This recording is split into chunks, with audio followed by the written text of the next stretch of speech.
Hail all, my name is Jared, but my friends call me Beth. Today I'm making a video to explain how fellowships work in EverQuest. I've been in the game for quite a while. There aren't a lot of good explanations. Most people know that in fellowships you can drop a campfire and then everyone in the fellowship can use that campfire to teleport to each other, but there's more to it than that. You can also use it for experience sharing, and also if you use the correct kind of campfire, you can get benefits from using that campfire. So without further ado, here's how it works. First, to get a fellowship, you're either going to need to create one using multiple characters if you box, or joining one with a group. To get into your fellowship screen, you type in Control, Shift, and F, as in Foxtrot, and that brings up your fellowship window. I have a fellowship. I've had the fellowship for a while. All of these characters are mine except for Charmer, and let's see. I removed one of my tunes so I can re-add them. You can create a fellowship from here, but you can also add to your fellowship from here. And I'm in POK, so I have other tunes off here. So I'm just going to do a /tar Nathaniel, so I can add him back to my fellowship. Hopefully I can. One thing about fellowships, you can only join one fellowship in a 24-hour period. That's to keep people from hopping from campfire to campfire to campfire. So let's see, I'm going to invite him. Swap over to his screen. Hopefully it'll let me. Yep. The Thorn has invited you to join a fellowship. Do you wish to accept? Yes. So to use a fellowship, you need to be able to drop campfires. Now you also need a fellowship registration token. To get those, it's in POK. Right now I'm over by Teak, and if you look at my map, you can see me running around here.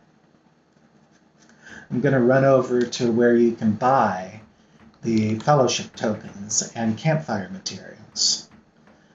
Now, I think standard campfires are free. I don't know if you even need materials for that. You can just drop one if you have 3 people that are in the fellowship nearby. That's kind of important. You need to have 3 people nearby in your fellowship and able to drop a campfire.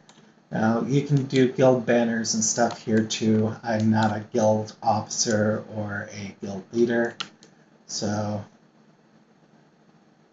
I can't remember if you actually need to register your fellowship or not. It's been a long time since I've done that. But here's the fellowship vendor. If you open him up, he only sells a few things. And right there is the fellowship registration insignia. It doesn't cost anything. Just click buy. I think I have mine in my key ring because that's a new thing with Lorian, or with TOBs. I actually haven't, or wait, no, that's a teleport item. There it is. Fellowship registration insignia. And I keep one on one of my hotbars. It's on all of my tunes on the same spot on their hotbars, so if I needed to, I can broadcast and click them all at the same time if I wanted to all zone into the same zone at the same time. Good for hot dropping if you wipe. So buy the fellowship registration insignia, put it in your keyring if you have the TOB expansion or the teleport keyring. You might need to buy that otherwise. If not, you can do it from your inventory like any activated item. And these campfire materials cost 1,000 plat apiece. A regular campfire doesn't cost anything, but if you wanted to do special things, it's 1,000 plat apiece. So I'm going to go back into my fellowship window. And if I go over to camp, if I wanted to create a campfire, you have to refresh the list. and it'll show you all the campfires that are available to you. Now, I can't remember if you don't have the materials, if everything else on this list will show up. I think Fellowship of Honor will always show up. Let's see, campfire materials, right there. I have like a whole stack of them here. So it's going to be a while before I run out of those. But if I wanted to create one right now, it's not going to let me because you do not have enough nearby Fellowship members to create a camp. You need to have 3 characters nearby to create a camp. So I'm going to pause for a second and bring 2 other tunes over here. And through the magic of editing and a quick setting change so you can actually see them, now I have 3 tunes here. So I'm going to go back in here and create a fellowship. I'll do a normal fellowship first. I'm just going to drop a campfire right here. The ground has to be flat to lay a campfire. Oftentimes, if you're in the game on a hillside, it will say it's too steep. Just find a flatter area and you can drop a campfire. This campfire doesn't have any special effects, so nothing special is showing up on the effects window.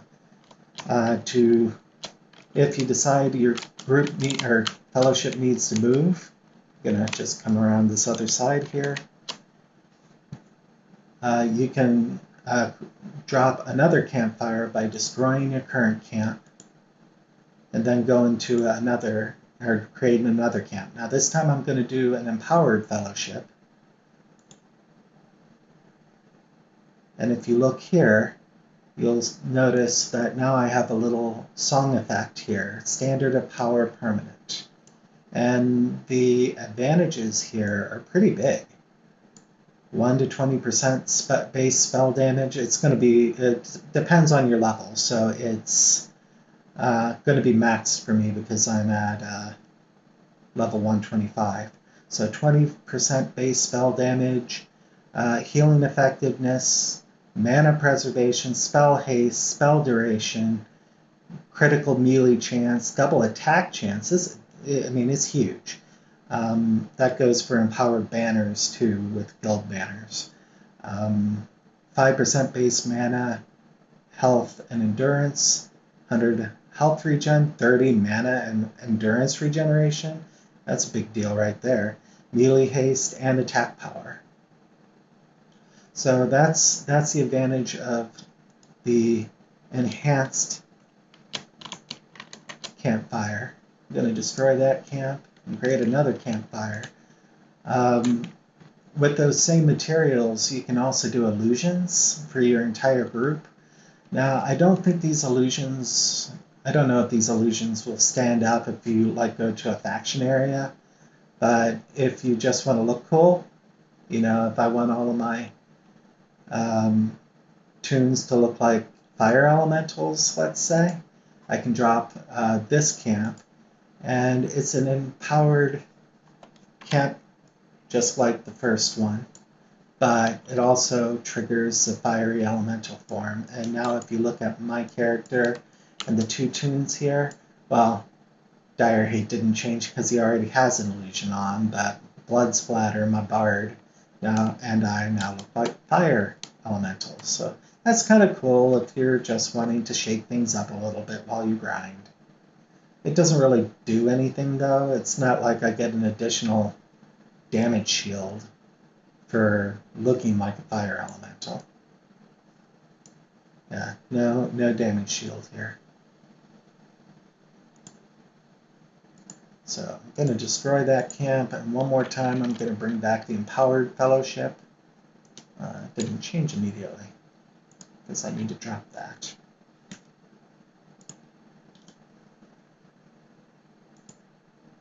And now I'm going to jump over to another character and have them use the campfire. So Nathaniel just rejoined the fellowship. Actually, no, I'm not going to use Nathaniel because he's in the same zone. I also, through the magic of editing, moved my mage, Arsonist, to Stratos, which is in the Burning Lands expansion. And now I'm going to have him use his fellowship token. And he should pop up right next to Bithorn now because, you know, the campfire is by Bithorn. So, pop back over to Bithorn's screen. And in a moment, Arsonist should pop in. And it's important to note that there is a cooldown on fellowships using the fellowship icon. I think it's 15 minutes, it might be 20. I'll be able to tell you for sure. And right now, it is 15 minutes. So, yep, now Arsonist is in here. I'm using the old, or not, I'm using the, I'm not using the hero skins for my other characters. It's to save on resources because I'm already running 7 characters and recording and boxing.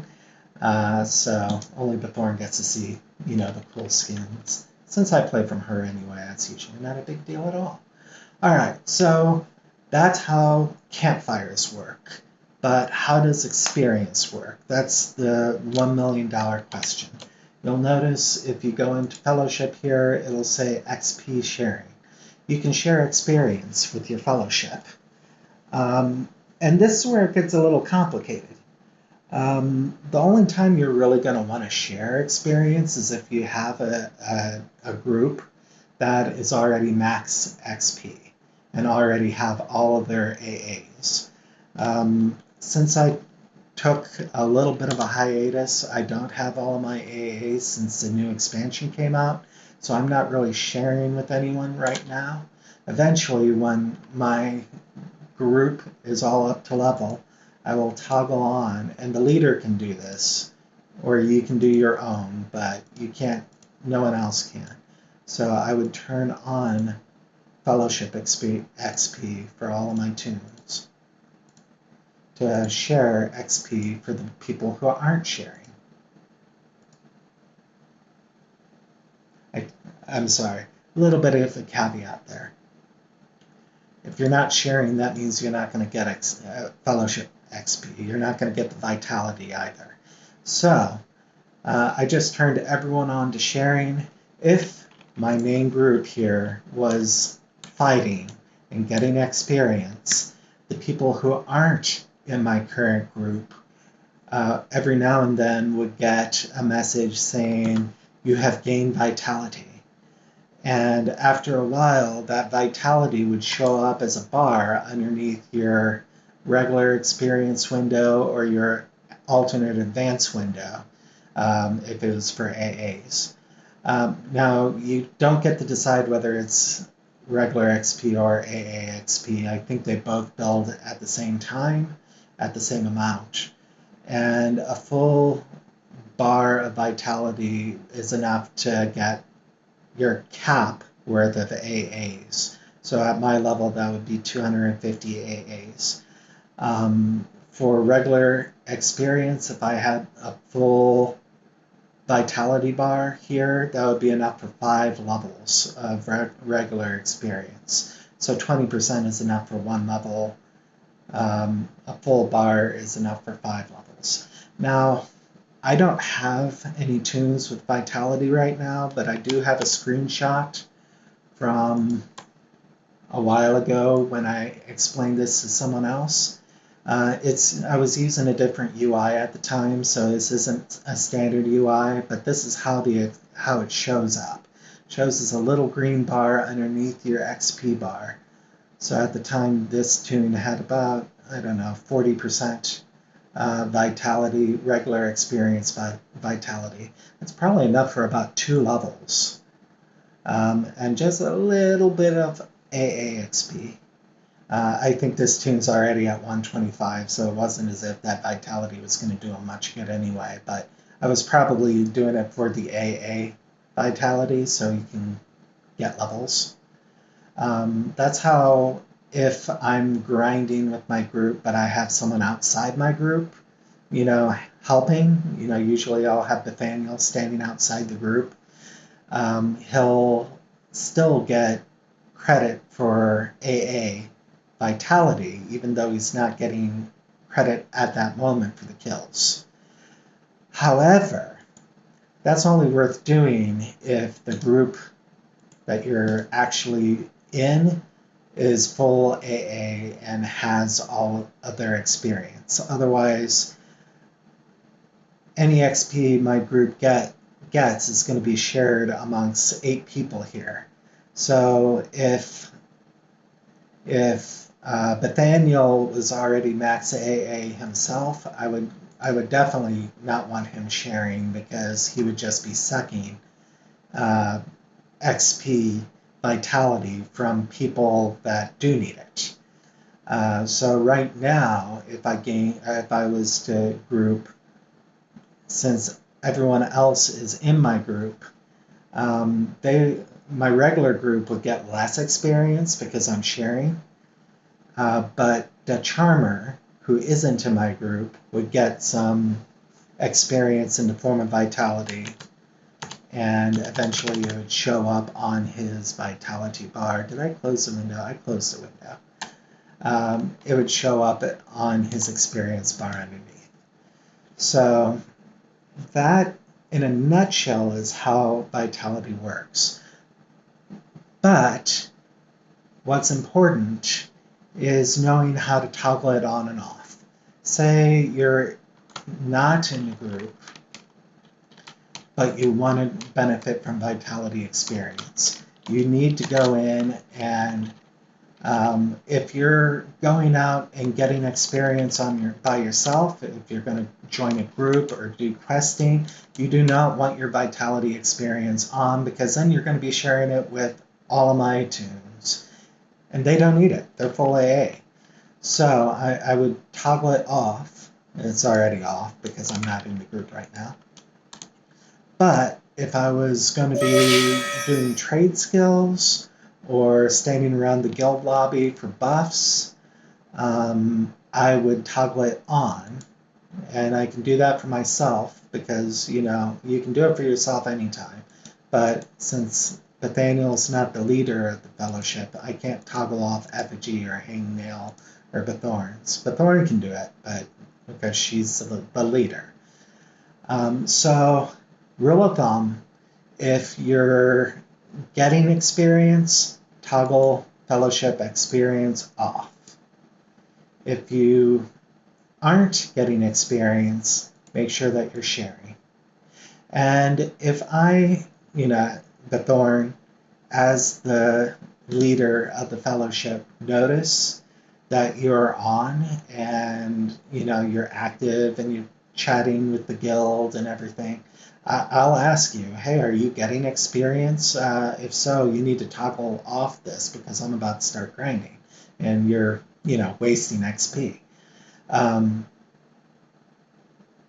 If that person isn't on, though, and I go on to the guild manager and it doesn't show that you're online right now, I'm going to toggle it off if I remember. I may not notice, and it's on you if you're not on.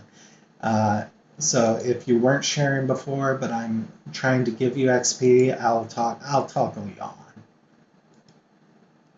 If it says it's not sharing, I'll toggle it on. I clicked it twice. Okay, now we share. And that's basically how it works. You can only join one fellowship in a 24-hour period because the game doesn't want you to be able to jump from campfire to campfire to campfire every 15 minutes just by joining a new fellowship. Let's see, what else didn't I go over? When you're using your vitality, say you have that vitality bar, you get 5 times your regular amount of experience when you're using up that vitality. And like I said, a full XP bar is worth 5 levels worth of vitality. So when you go to group with someone else, do your own XP, or if you can't find a group, if you join my group for the grinding and turn off your XP sharing, you will get 5 times your normal amount of experience. So instead of getting 0.08 or 0.1 per kill, we'll use 0.1 because it's easier to do the multiplication. Instead, you would get 0.5 per kill, and that stacks with Lesson of the Devoted or XP potions. So if you use Lesson of the Devoted and you have Fellowship XP, you would be getting 1% per kill instead of 0.1%. That's huge. If you were grinding with my group, it's entirely possible to go up a level in less than a day, in a couple hours. Just by the rate of speed I pull and kill things, and the fact that you're lower level and getting XP from Vitality. So that's a really big deal. It does make fellowships worth doing. And that's about a 20-minute video, and that's about as long as I want this video to be. So if you have any questions, ask them in the comments. If not, I hope this was informational for you. I don't think... I do have one more note to share for personas. I have other personas. If you're offline, the persona you're on is the one that's going to get experience. So I have a level 117 rogue. If I wanted that rogue to get vitality instead of the druid, I could change over to my druid, or to my rogue persona. Go back into the fellowship window because I'm still the leader. I would leave sharing on with my druid. I would turn it off for my for this member, the charmer, and I would leave the group and either camp out or just have Nathaniel in Bethorn's place. And while Bethorn's out and while she's in, she would still get vitality even if she's standing here. But while she's out and logged out, she'll still get vitality experience. You do not need to be in the game to get vitality. So that's another good reason to do it right there, because a lot of times I'll be grinding or I'll be doing hunters or grinding AA. Sometimes I'll be doing this just to help out people in the guild. Let's say I'm trying to get the charmer up. Even if all of my tunes are max AA and I already have all the hunter achievements, I'll still be grinding just to get vitality for these people to get their levels up. It's a great way to get your other people up to 125 so they can start grouping and raiding with the guild. And that's just another service I do for the guild. So that took longer. Now I'm getting closer to the 25-minute mark. I really am going to get out now. If you have any questions, leave them in the comments. And I will be back with another video soon. Have a great day, guys.